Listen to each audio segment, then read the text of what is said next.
سابقہ وزیر اعظم محترم عمران خان صاحب کی سزا کے خلاف جو ایڈیشنل سیشن جج ویسٹ اسلام آباد نے سنائی تھی، جس میں 3 سال انہیں سزا دی گئی تھی، 1 لاکھ جرمانہ اور 5 سال کی نااہلی، اس کے خلاف اپیل آج چیف جسٹس عامر فاروق صاحب کی سربراہی میں جسٹس جہانگیری صاحب ڈویژن بینچ کی شکل میں آج ان کی سماعت شروعات ہوئی، جس میں میں نے پہلے ہی کھڑے ہوتے کہا کہ جناب آپ پیٹر فیملیس ہونے کے ناطہ سے چیف جسٹس ہو، اور آپ چیف جسٹس جو ہے وہ باپ ہوتا ہے، اس صوبے کی عدلیہ کا باپ ہوتا ہے، اور عدلیہ ہی کا باپ نہیں ہوتا ہے، وکلاء کا بھی جو اس کے ساتھ منسلک ہوں وہ ان کا بھی باپ ہوتا ہے۔ تو آپ کے ان مقدمات کی سنوائی کے دوران یہ میں ایک وکیل صاحب کو کل پنجوتا صاحب کو FIA نے 8 گھنٹے محبوس رکھا، نوٹس لے کے بلایا اور 8 گھنٹے محبوس رکھا، اور آج جو سینئر ایڈوکیٹ اس کیس کو کر رہے تھے نیچے ٹرائل کورٹ میں بھی، اور اپیل بھی خواجہ حارث صاحب نے دائر کی، جس میں میں سینئر ایڈوکیٹ ہونے کے ناطہ سے شروعات کی، آج ان کو بھی 2 بجے FIA نے بلا رکھا ہے۔ اور کس تفتیش کے لیے بلایا ہے؟ وہ جو ایڈیشنل سیشن جج کی فیس بک اکاؤنٹ پر جو ان کی فرمودات تھے، جو مندرجات تھے، جس میں محترم عمران خان صاحب کے خلاف کافی انہوں نے لغو باتیں لکھی تھیں، اور جو وہ پیش کی گئی تھیں، جس کو انہوں نے بھیجا تھا چیف جسٹس صاحب نے FIA کو، اور اس دورانیے میں ایڈیشنل سیشن جج نے کمال مہارت سے وہ اپنے اکاؤنٹ سے ایریز کر دیا، اس کو صاف کر دیا، اس کو منہدم کر دیا، اور FIA نے بڑے آرام سے رپورٹ کر دی کہ جناب وہ تو مواد ہے ہی نہیں اس کی فیس بک پر، اور وہ فیک جعلی کہہ کے انہوں نے اس کو کر دیا، اس الزام سے بچنے کے لیے کہ وہ بائسڈ ہیں، متعصب ہیں، اس لیے ان کو یہ مقدمہ نہیں سننا چاہیے، اور ان سے اس مقدمے کو منتقل کیا جائے کسی اور مجاز عدالت میں، اس کیس میں بلایا ہوا ہے۔ تو جج صاحب نے، چیف صاحب کہنے لگے ہاں میرے نوٹس میں ہے، تو میں نے کہا کہ اگر یہی ماحول روا رکھا گیا تو پھر ایڈمنسٹریشن آف جسٹس تو بہت مشکل ہو جائے گا، کیونکہ وکلاء پھر کوئی بھی جو ہے عدالتوں میں کسی بھی کی وہ نہیں کر پائے گا۔ اب ذرا المیہ دیکھیے اس ملک کی عدالتی نظام کا، اور اس ملک کے سارے نظام کا جو PDM کی حکومت نے روا رکھا ہے۔ ایک ایڈیشنل سیشن جج کی فیصلے، وہ بھی میں نے بتایا کہ جناب 12:30 بجے انہوں نے فیصلہ سنایا ہے، 12 بجے وکیل صاحب کا بقول ان کے انتظار کرتے رہے، آدھے گھنٹے کے بعد 30 صفحوں کا ٹائپڈ فیصلہ، جس سے یہی مترشح ہوتا ہے کہ پہلے فیصلہ پہلے ہی لکھا جا چکا تھا۔ اور پھر ہم نے یہ بھی بتایا کہ جناب آپ دیکھیے گا کہ کتنی آپ کی تضحیق ہوئی ہے۔ میں نے آرٹیکل 203 پڑھ کے سنایا، جس میں چیف جسٹس جو ہے ہر عدالت عالیہ کا اپنی سبارڈینیٹ جوڈیشری کی سپروائز کرتا ہے اور کنٹرول کرتا ہے، سپروائز اور کنٹرول۔ میں نے کہا جی آپ کی سپرویژن اور آپ کے کنٹرول کے نیچے جو کچھ ہو رہا ہے آپ دیکھ لیجئے گا، کہ جب انہوں نے ہماری ڈیفنس کو کلوز کیا، یعنی یہ آج تک نہیں ہوا تاریخ میں کہ وکیل کو جو موکل ہے، سائل ہے، وہ صفائی کے گواہ دے اور عدالت مسترد کر دے کہ میں تمہارے گواہوں کو مانتا ہی نہیں اور لیتا ہی نہیں ہے، اور یہ جو ہے فضول ہے اور یعنی بے وقتے ہیں۔ یہ آج تک نہیں ہوا تاریخ میں، اور اس کے خلاف نگرانی خود چیف جسٹس صاحب نے اس میں ایڈمٹ کر کے، منظور کر کے، سماعت کے لیے نوٹس دے کر سارے فریقین کو کل کے لیے طلب کر رکھا ہے۔ تو ظاہر ہے ایسے میں کوئی بھی ٹرائل کورٹ، ایڈیشنل سیشن جج ہو، سیشن جج ہو، کوئی بھی ٹرائل کورٹ جو ہے وہ آگے نہیں بڑھ سکتی ہے، فیصلہ نہیں کر سکتی ہے جب تک اس درخواست کو یکسو نہ نپیٹا جائے، کیونکہ اگر وہ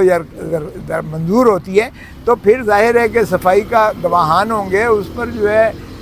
پروسیکیوٹر اپنی جرح کرے گا، اور اس کے بعد اگر وہ چاہے گا تو اس کی ریبٹل میں کوئی اور پریس کرے گا، اور پھر جو ہے بحث ہوگی اور پھر فیصلہ ہوگا۔ تو یہ ڈیو پروسیس آرٹیکل 10A اسی چیز کا متقاضی ہے جو بنیادی حقوق سے متصادم ہے۔ تو اس لیے میں نے جب چیف جسٹس صاحب کو کہا کہ جی یہ آپ نے کیا ہے تو کل کے لیے وہ فکسڈ ہے، تو اس نے جو ہے ایک دن پہلے ہی اجلت میں اس نے بنا سنے، بنا صفائی کے، بنا انتظار کیے ہوئے، اور آپ کو بھی اس نے جو ہے تصحیح کی ہے آپ کے احکامات کی، اور آپ کے ڈیو پروسیس کو جو ہے اوور ریچ کر کے اس نے فیصلہ سنا دیا ہے۔ یہ کسی بھی ضابطے سے اس فیصلے کو اسی بنیاد پر قلعدم کیا جا سکتا ہے۔ اور پھر میں نے انہیں بتایا کہ جناب آپ ملاحظہ فرمائیے گا ذرا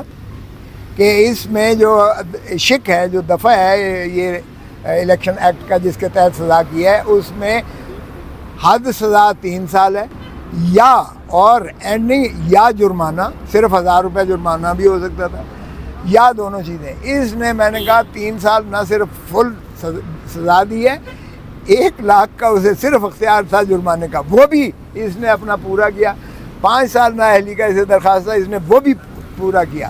تو مجھے وہ وقت یاد آ گیا جس طرح جب بے نظیر بھٹو صاحبہ کو جب وہ چل رہے تھے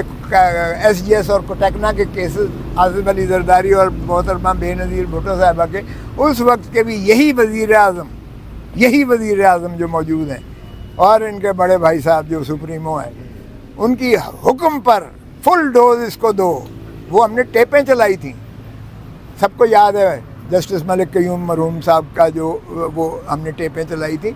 اور انہوں نے کہا فل ڈوز دو اور پورا جرمانہ کرو اور پوری جائیدادیں ان کی ضبط کرو۔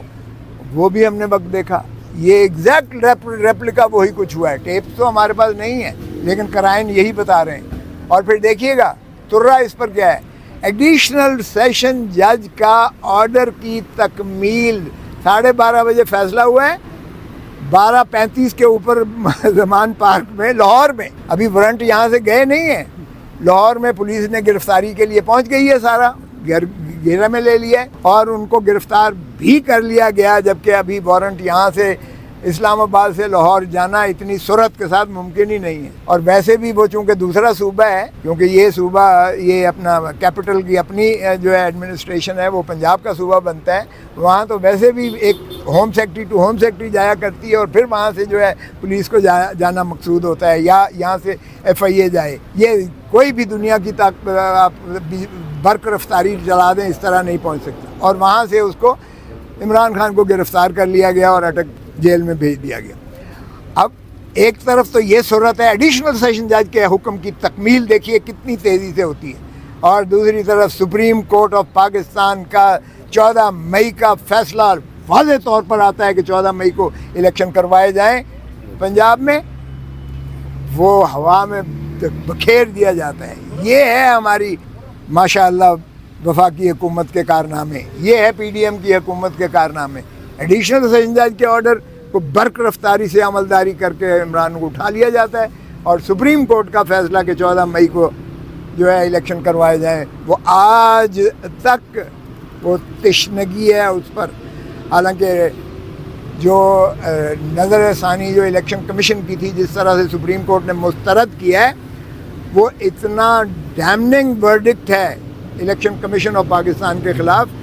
کہ سارے ممبرز کو آئین شکنی میں ان کو آرٹیکل 209 میں ان کو برخاست کر دینا چاہیے، گھر بھیج دینا چاہیے، ان کو پابا سلاسل ہونا چاہیے، جنہوں نے اس قوم اور ملک کے نہ صرف آئین کو توڑا ہے بلکہ جمہور کو حق کے ووٹ سے بھی محروم رکھا ہے، جمہور کو، عوام کو پنجاب اسمبلی بنانے سے بھی محروم رکھا ہے، اور اپنی حق کے حکمرانی سے بھی محروم رکھا ہے۔ اور پھر عجیب ایک طرح دیکھیے گا کہ سی سی آئی بیٹھ رہی ہے۔ او بھائی کون سی سی آئی؟ 2 صوبوں میں تو وزرائے اعلیٰ کیئر ٹیکر جو ہیں وہ تو عوام کے نمائندہ ہی نہیں ہیں، they don't represent the people of the provinces. ان کے ساتھ بیٹھ کے صرف یہ ہے کہ الیکشن کو کتنا آپ نے کھو کھاتے میں ڈالنا ہے۔ باہر کہ وہ اس طرف آیا، آج کی جو سماعت تھی اس میں خواجہ حارث صاحب نے بھی پھر اپنی معروضات کی کہ جناب دیکھیے گا کس طرح سے جب میرا منشی جا رہا تھا تو اس کو بھی انہوں نے جو ہے دھمکیاں بھی دیں اور اس کو ڈیٹین کیا گیا، اور یہ اس طرح سے کیا گیا کہ وکلاء بھی نہ جا سکیں، منشی بھی نہ جا سکیں، عدالت تک نہ رسائی ہو سکے، تاکہ بلڈوز کر کے سزا کیا جائے۔ تو جج صاحب نے ہماری استدلال ابتدائی سننے کے بعد اپیل کو سماعت کے لیے منظور کر لیا، ایڈمٹ نوٹس کیا، دوسرے فریق کو نوٹس دیا الیکشن کمیشن کو، اور ساتھ ہی ریکارڈ سارا طلب کر لیا ہے، اور ہم نے کہا کہ اس کو فوری معطل کیا جائے سزا کو۔ اس پر انہوں نے نوٹس دے کر ارلی ہیئرنگ کے لیے ہم نے اس میں استدعا ضرور کی کہ آج ہی اس کو جو ہے کر لیجئے گا، کیونکہ یہ اتنا واضح طور پر بدنیتی مترشح ہوتی ہے کہ یہ تضحیک ہوگی، اور عدالتی نظام جو ہے کے اوپر ایک بہت بڑا سیاہ دھبا ہے جس انداز سے ایڈیشنل سیشن جج صاحب نے اس کیس کو یکسو کیا ہے۔ Thank you sir.